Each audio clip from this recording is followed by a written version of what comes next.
Okay. Well, before I get into the next segment, I wanted to just piggyback a little bit on this topic that Marie was talking about, because we're talking about relationships here, right? When you're setting boundaries and all of that, and so it's kind of important to think about um, relationship skills in this context, and also your expectations. Like, what do you think um, you can really expect in these conversations? Let's say you're talking to family about and drawing boundaries around religious talk or reading stories to your kids and all of that.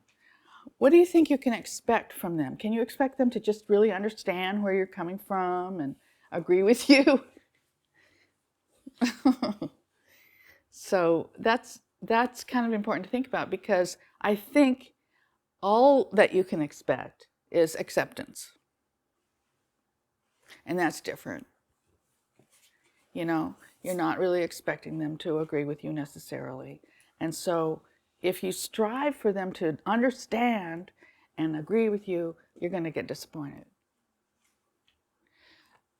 But you can ask for acceptance. And also, there's this thing that I call bridging, when two people are talking and there's a difference. Bridging is when you reach out across the gap between you and you say something that's empathic to help them know that you understand a little bit about where they're coming from. So, like when you say, when you're going to start talking about reading Bible stories to your kids, you can say, I know that this means a lot to you. I know that this is fun for you. It's also really important to you. I understand that. So you express something to understand the other side of the bridge, which doesn't mean that you're going to say any less about what your side is. But to do that extends a hand. And the thing is, the truth of the matter is, you do get it, right? And when you're talking to religious people from your past, in general, you understand where they're coming from because you were there. But it's not mutual. That's the weird thing about it. They don't really get, at a deep level anyway, where you're coming from. And they can't. They can't. They're not there. Not only have they just not been there, which is true for lots of situations, but their religion has some built-in mechanisms for making it really impossible to get where you're coming from, which is that they hold the truth, the only truth, the one way. And so, I don't know if you remember this from witnessing, but you might be talking to somebody from another religion or another worldview, and you're listening to them, but you're not empathizing, you're not trying to understand what that point of view is, because you don't buy into this idea of multiple perspectives or multiple realities, and how much that's a personal thing, the way that we understand that in a secular, multicultural, complex society, where we do get that people have individual points of view and that there is such a thing. Okay? So what I'm saying is that it's kind of impossible to have the kind of mutual respect that you might like. Because in order, if you think about it, and this was really helpful to me in struggling with my family and with my mother in particular, in order for my mother to really have mutual respect for me and think that my view is just as valid as hers, what would she have to do? She'd have to question her view to a certain degree. Yeah. She'd have to deny a key component of her worldview. And then it's a house of cards, isn't it? Everything's going to come crashing down, and she's so identified with being a Christian that everything would fall apart. Her whole identity would fall apart. So in essence, she cannot give me the mutual respect that I might like. She cannot give me the empathy or understanding that I might like. Because otherwise she would be demolished. Okay? So if you understand that, you can be less disappointed, less devastated with the fact that they don't get you. And so we're talking about just acceptance. You're asking them to accept the situation. You're not asking them to agree, and you're not asking them to understand. But you can be gentle, and you can do this bridging where you say, I understand where you're coming from. Not in a nasty way like, oh, I was there, I was like you. You don't have to say that. But, if your parent is trying to, I got over it. What you're doing is dumb, but I know what you're talking about. No, you can just say, I understand that this means a lot to you. And I remember one time ages ago, I said to my mom, I know you're really worried about me, and I appreciate that. But you know what? I think me and God are okay. We're going to be okay. And trying to reassure her a little bit. And she's looking really kind of sad. She goes, yeah, I'm leaving it up to God. I mean, it's a tough position for them to be in because they're so sure of the truth and they're scared that you're going to go to hell. And that you're going to send your children to hell. So it's okay to have that empathy at the same time that you do the boundaries and that and you still draw the line, because you also know that teaching your kids those things is a violent thing to do. It's not okay. It's not wrong. And from your new standpoint, it's like immoral. And so you're not going to allow it. I know that people get really confused about this. The grandparents have sent all these books for Christmas, and they're all Christian. And what do? Say thank you? No. It gets really complicated that way, but you understand what that's about. Can you say more about even asking for acceptance? Because I don't feel like I've been able to do that, because I feel like to do that is them giving up on their love for you almost. Because if you really do feel like somebody, or believe that somebody else is in peril and is going to hell, like how do you accept that? Well, it kind of depends on what you mean by acceptance. I'm just saying that you're expecting them. You're expecting them to accept the situation, in that they're going to stop arguing with you about it. They're going to stop doing it. They're going to accept the situation. They, in their own point of view, are going to struggle with it, right? They're going to worry about it. They're going to struggle with it. But this is the other thing about it not being your responsibility, how they end up feeling and what they end up doing about it in their own life. And I think that they need to get their own support.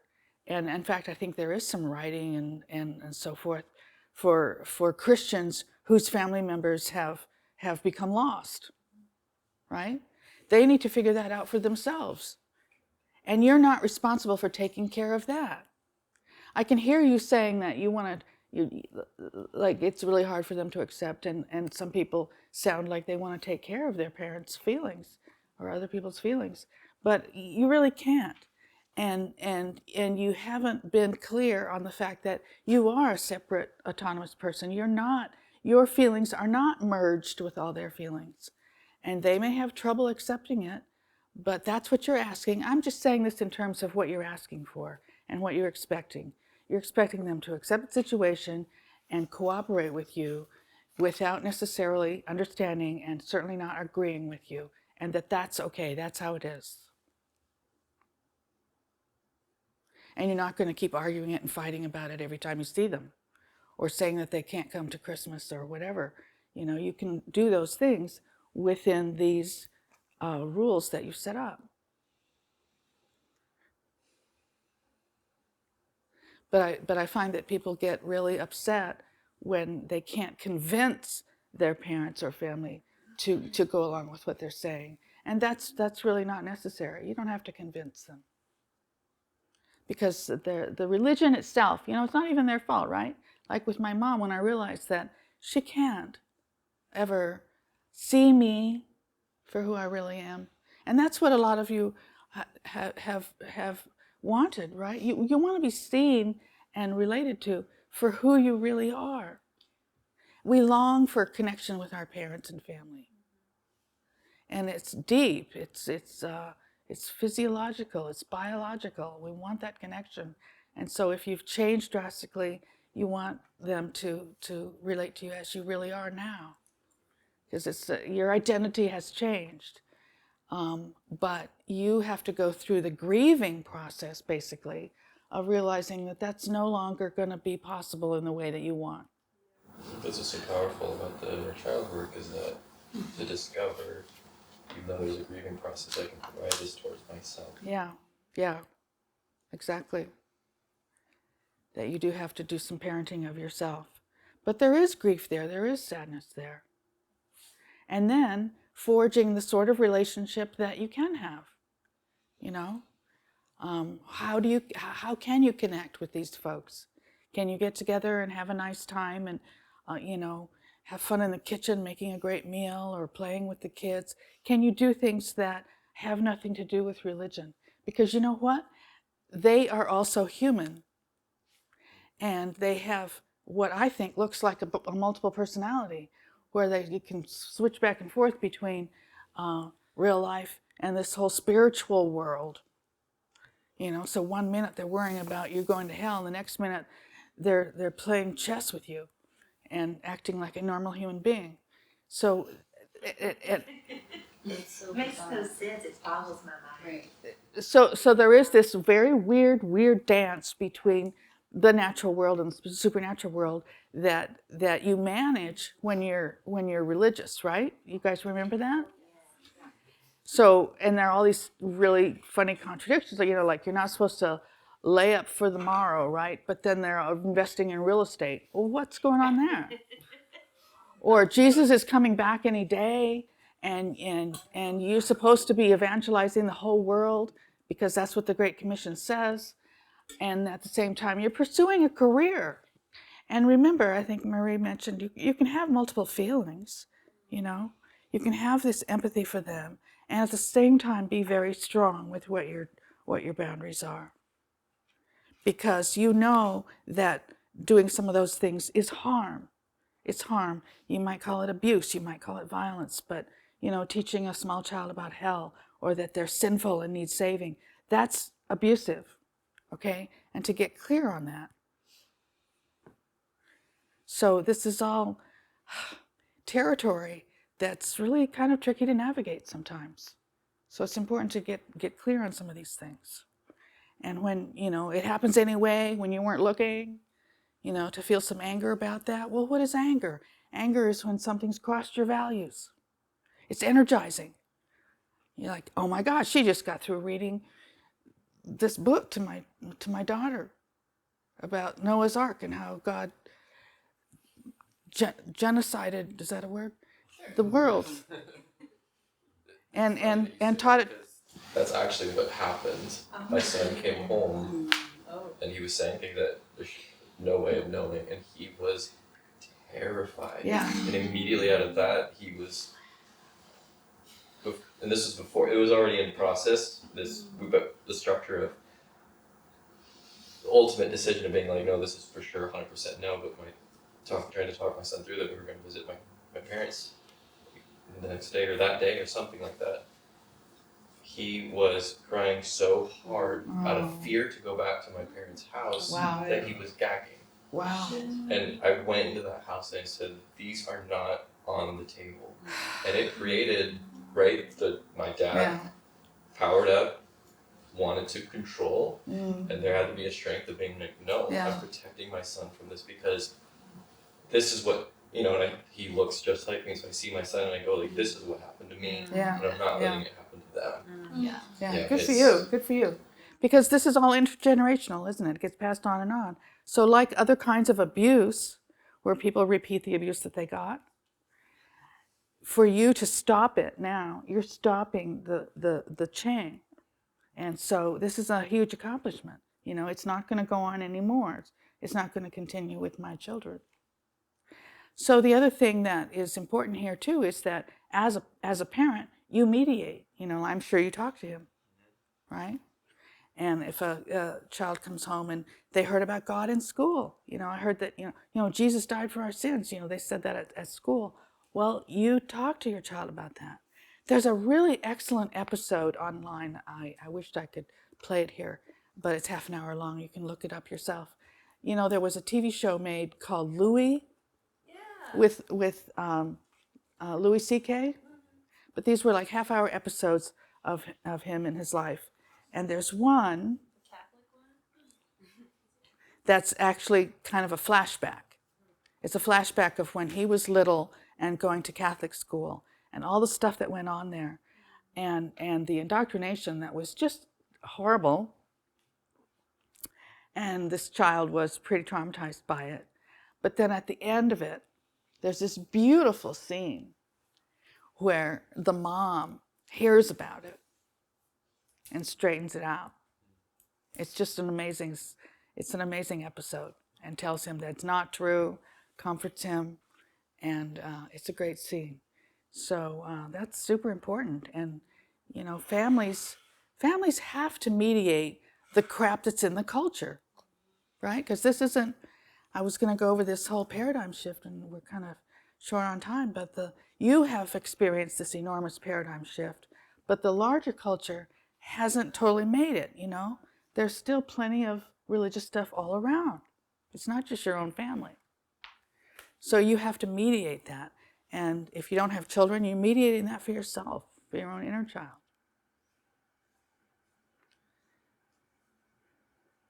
So it's good to just be clear on what you're dealing with. And Marlene, I just wanted to second that. That's what I've been going through with my folks. I sat them down at the dinner table. I went over to their house and I got out a notebook and I drew a square. And I was like, this is all the things in here that you guys believe and all that. And then I drew a big circle around the square and I was like, these are the things that I believe. Mm-hmm. And they had a really hard time with that. Uh-huh. And I gave them both a copy of Leaving the Fold. And I said, please, if you could just look at it, read a little bit so you can sort of understand just a different point of view. I'm not trying to blame you. I'm not trying to say you guys completely fucked up my life, which I secretly believe. But if you could just try, and my mom was able to at least go through some of it and sit down and seem pretty empathetic and apologize for some pain.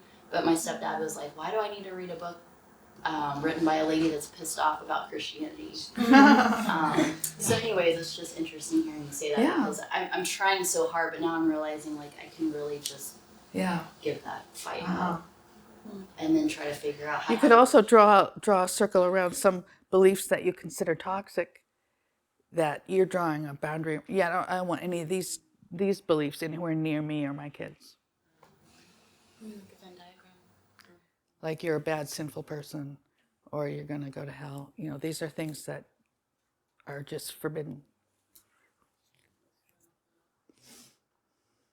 And actually, there are liberal versions of Christianity where some of these churches have been paying attention to some of these things, and they don't necessarily stress those aspects of the religion anyway, but they've actually become more sensitive to some of the toxic aspects of Christianity, and like talking about original blessing instead of original sin with Matthew Fox and people like that, and not believing in hell at all.